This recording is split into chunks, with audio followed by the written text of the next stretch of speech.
distinguished delegates, this is a moment in history that requires moral clarity, and President Trump has met the moment. Peace is not preserved by appeasing those who threaten it.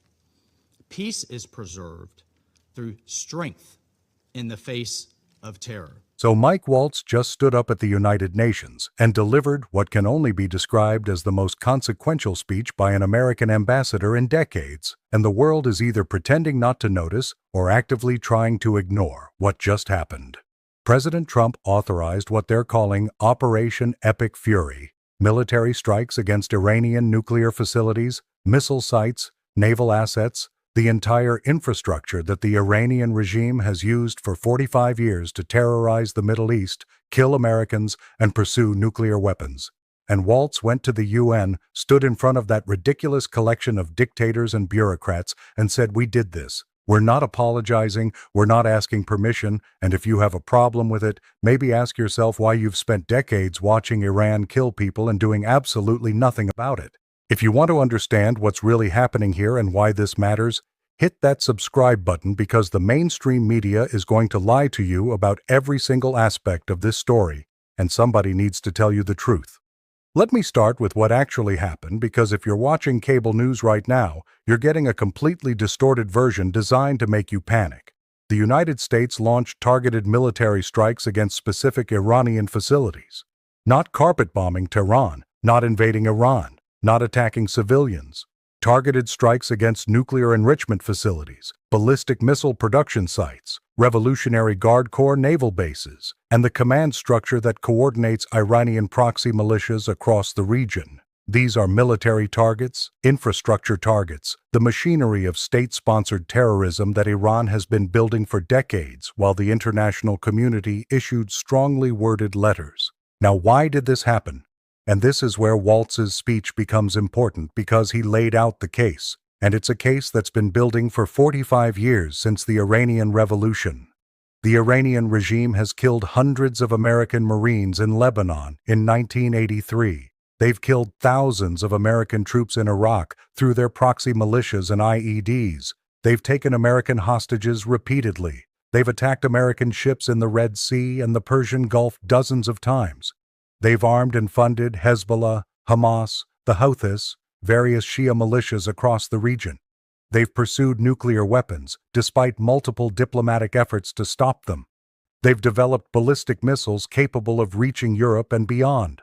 This isn't ancient history. This is ongoing, persistent, systematic aggression against American interests and allies. And what has the international community done about it? Well, according to Waltz, and he's right about this, the UN Security Council has passed resolution after resolution, starting in 2006 with Resolution 1696 demanding Iran suspend uranium enrichment, then 1737 imposing sanctions, then 1747 expanding arms embargoes, then 1803 tightening restrictions, then 1835 reaffirming the need for compliance, then 1929, the most comprehensive one, banning ballistic missile activities, targeting the IRGC, prohibiting Iranian banking relationships, building what was supposed to be a robust framework to stop Iran's nuclear program. Did any of that work? Obviously not. Iran kept enriching uranium, kept building missiles, kept arming terrorist groups, kept attacking American forces and allies. Because here's the thing about international resolutions and sanctions: they only work if someone's willing to enforce them. And for decades, nobody was. Europe wanted to keep selling to Iran. China and Russia actively undermined sanctions. The UN issued statements and held conferences and accomplished exactly nothing, while Iran got closer and closer to nuclear weapons. Subscribe if you want analysis that actually explains what's happening instead of just reading State Department press releases at you. The Obama administration tried a different approach, right? The Iran nuclear deal, the JCPOA, which was supposed to peacefully resolve this by giving Iran sanctions relief in exchange for temporary limits on their nuclear program. Temporary being the key word. The deal allowed Iran to keep enriching uranium, just at lower levels. It allowed them to keep developing ballistic missiles. It gave them billions of dollars in sanctions relief that they immediately used to fund more terrorism. And it had sunset clauses that would have let them resume full nuclear development legally after 10 or 15 years. That wasn't stopping Iran's nuclear program. That was putting it on pause while paying them to behave slightly better. And they didn't even do that. Trump pulled out of the deal in his first term because it was a catastrophically bad agreement that made the problem worse.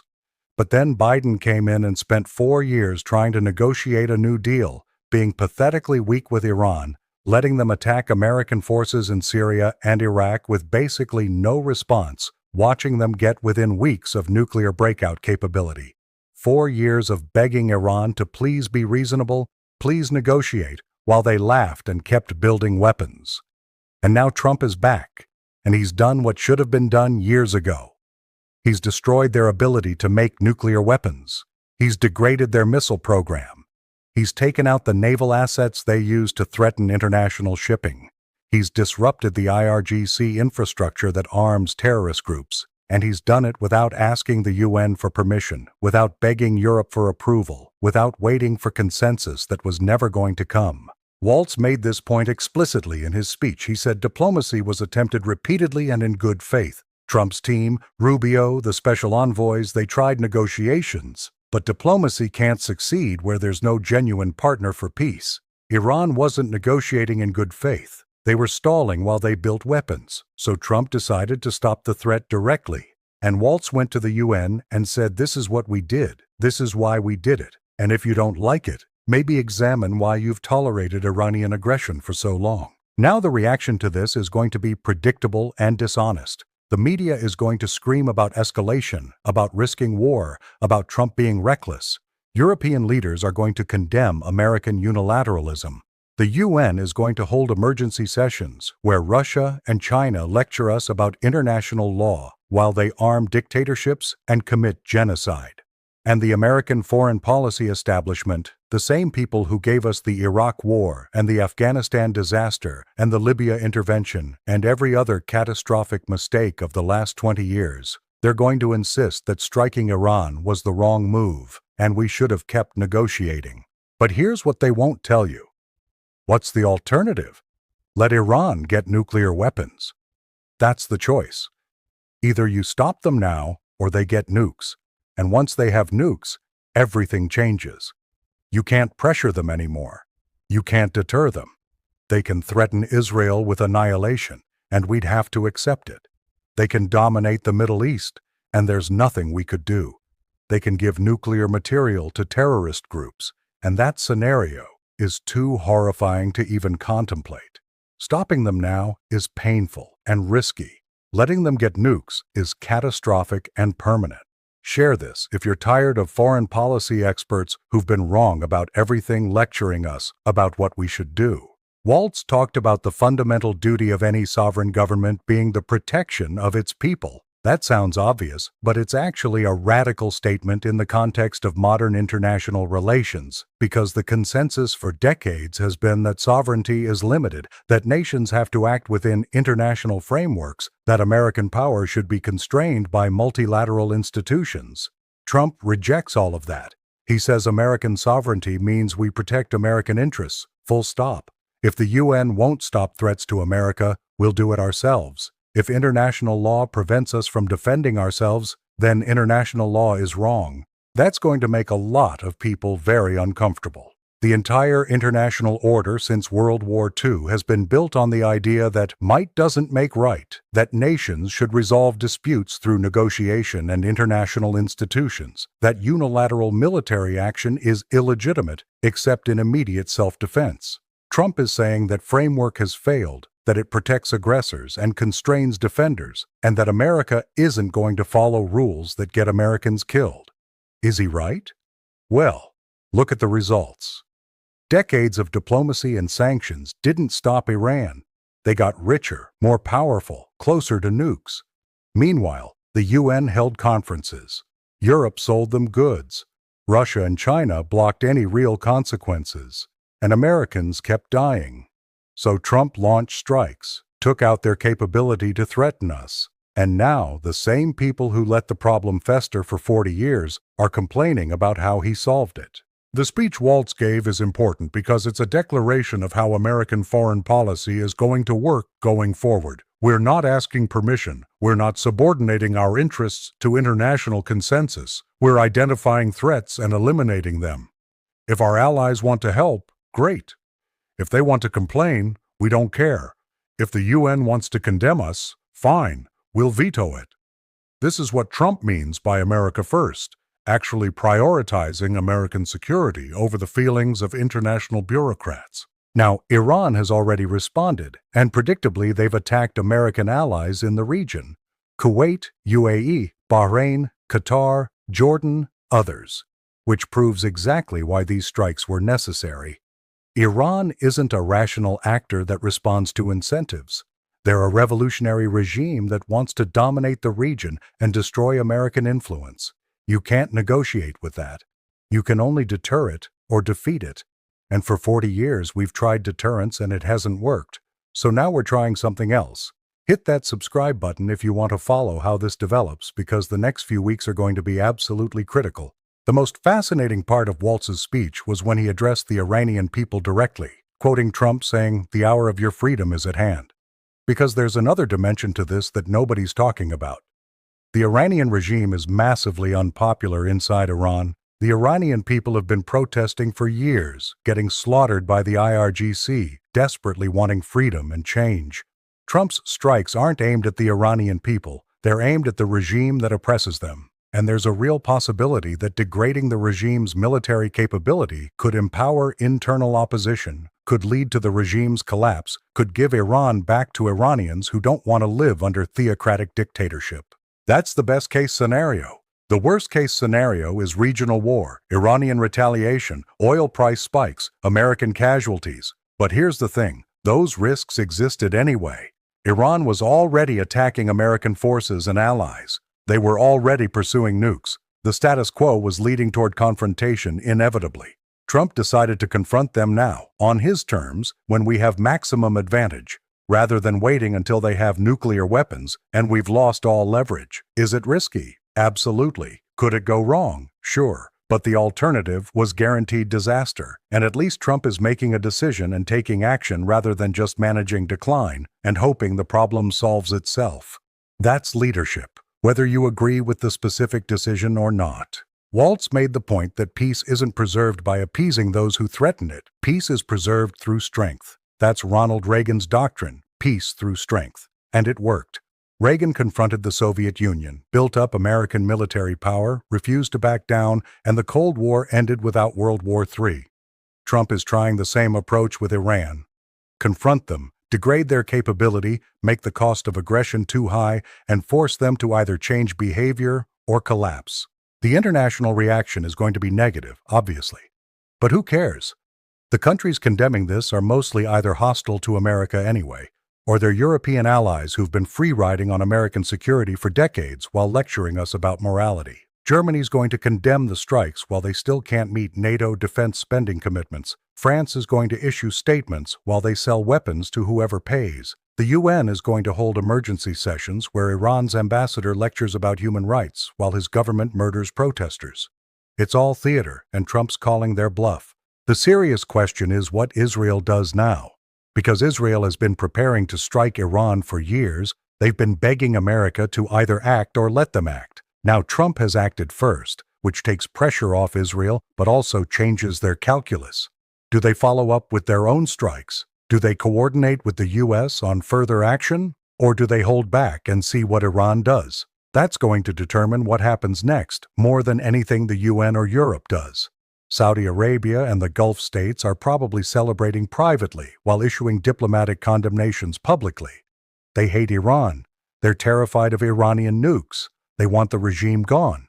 But they can't say that openly because of regional politics.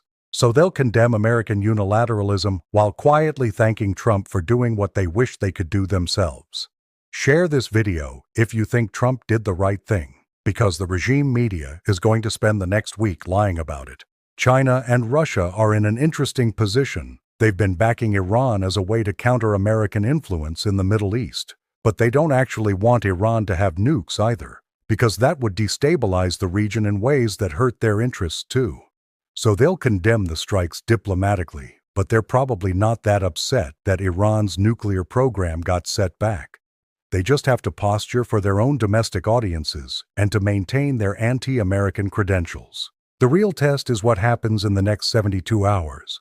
Does Iran retaliate beyond the strikes they've already done? Do they try to close the Strait of Hormuz? Do they attack American bases directly? Do they go after Israel? Trump has essentially dared them to escalate, and if they do, he'll hit them harder. That's the calculation. Make the cost of fighting back so high that they decide it's not worth it. It's classic deterrence theory, but actually applied rather than just talked about. The economic impact is already starting. Oil prices are spiking, markets are nervous, there's talk of supply disruptions. But honestly, that's temporary noise. If this leads to the end of the Iranian regime, or at least a fundamental change in their behavior, the long-term economic benefits would be enormous. A peaceful Middle East without Iranian-backed terrorism, without constant threat of war, with stable energy supplies, that's worth short-term disruption. What's really interesting is how this divides the American political class. Republicans are mostly supportive, though some establishment types are nervous about the risks. Democrats are mostly opposed, though even they can't defend Iran too strongly because that's political suicide. The real division is between people who think American power should be used decisively to protect American interests versus people who think American power should be constrained by international norms and consensus. That's not a left-right divide, that's a different axis entirely. Trump clearly believes the post-World War II international order has outlived its usefulness, that the UN is a joke, that multilateral institutions constrain America while letting our enemies run wild. And he's not entirely wrong. The UN has been useless at preventing genocide, useless at stopping aggression, pretty much useless at anything except providing sinecures for diplomats and legitimacy for dictatorships. Why should we defer to that system when it consistently fails to protect our interests? Subscribe for more analysis that actually makes sense of what's happening instead of just repeating conventional wisdom. The domestic political impact is going to be huge. This is Trump's first major military action of his second term, and how it plays out will define his foreign policy credibility. If it works, if Iran backs down or the regime collapses or we end up in a better strategic position, he'll be vindicated and his approach to foreign policy will be validated. If it leads to a wider war, to American casualties, to economic crisis, his opponents will use it against him relentlessly, and he'll be under massive pressure to change course. But here's the thing about Trump. He doesn't really care about conventional political pressure. He makes decisions based on what he thinks is right, and then he fights to defend those decisions. He pulled out of the Iran deal in his first term despite everyone telling him it was a mistake. He moved the embassy to Jerusalem despite everyone predicting disaster. He negotiated with North Korea despite everyone saying it was pointless. Some of those worked out better than others, but he was willing to take risks and challenge conventional wisdom. This is the same approach applied to the ultimate problem of Iran's nuclear program. Waltz's speech was remarkably blunt for a UN ambassador. Usually those speeches are diplomatic, careful, designed not to offend. He basically said, "We did this, we're not sorry, and you should have done it years ago." That's the Trump administration's style. Direct, unapologetic, willing to offend if it means being honest. It's refreshing compared to the usual diplomatic double talk, but it's also jarring for people used to American power being exercised with more subtlety. The historical parallel everyone's going to draw is Iraq. The argument will be Trump is repeating Bush's mistake, launching a war based on WMD fears that might not be justified. But there are massive differences. Iraq didn't actually have WMDs. Iran provably does have a nuclear program and has been pursuing weapons.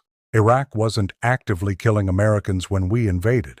Iran has been killing Americans for decades. Iraq was a regime change war. This is a limited strike campaign targeting specific facilities. The comparison doesn't hold up if you actually think about it, but that won't stop people from making it.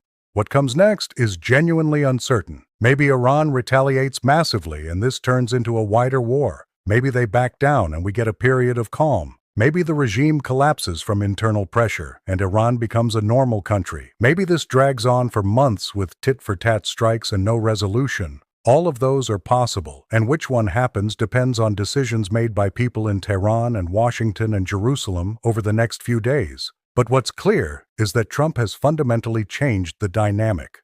For 40 years, Iran operated with the assumption that they could attack American interests with limited consequences, that we'd respond with sanctions and statements but never direct military action.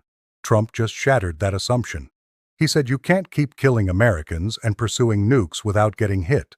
That's a clear line, and whether Iran respects it or not will determine what happens next. Share this video everywhere if you think the mainstream media is lying about this story, because they absolutely are. The bigger picture is what this means for American foreign policy going forward. Trump is essentially rejecting the entire framework of liberal internationalism that's dominated Western foreign policy since World War II. That framework said nations should resolve disputes through negotiation and international institutions, that military force should be a last resort used only with international approval, that American power should be constrained by multilateral consensus. Trump is saying that framework failed, that it protected aggressors and constrained defenders, that America needs to act in its own interests regardless of what international institutions say. Is he right? That's the debate we're going to have for the next decade. The establishment thinks he's destroying the international order and making the world more dangerous. Trump supporters think he's finally prioritizing American interests over global institutions that don't serve us. Both sides have points, and which one you agree with depends on whether you think the post-war international order has been good for America or whether it's outlived its usefulness. What's undeniable is that something has changed. America under Trump is not going to play by the old rules anymore. We're not going to ask the UN for permission. We're not going to subordinate our security to European sensibilities. We're not going to let Iran kill Americans while we issue strongly worded letters. That's a fundamental shift, and the world is going to have to adjust to it. Mike Waltz's speech was the announcement of that shift. He stood in front of the UN and said, "President Trump has taken decisive action, and we're not apologizing." That's the new American foreign policy in 7 words. Decisive action, no apologies. Whether that makes the world safer or more dangerous, we're about to find out. But at least we're trying something different than the approach that manifestly failed for 40 years. Subscribe, share this, make sure people understand what's actually happening, because the next few weeks are going to determine the shape of the Middle East for a generation, and you deserve to hear the truth instead of propaganda.